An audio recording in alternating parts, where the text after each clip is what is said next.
Today we have the 2016 BMW X6. This vehicle has done just over 69,000 miles. It has an automatic transmission and a diesel fuel type. To the left of our steering wheel, we have cruise control as a feature, as well as our keyless ignition.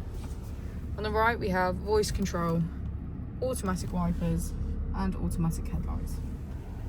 Moving on to our screen, we can access media, radio, smartphone integration, and navigation. If we put the vehicle into reverse, we can see that it comes with front and rear parking sensors.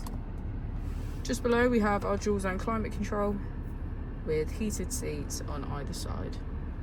If we press our mode button, we can switch between our 4 different driving modes: Sport Plus, Sport, Comfort, and Eco Pro.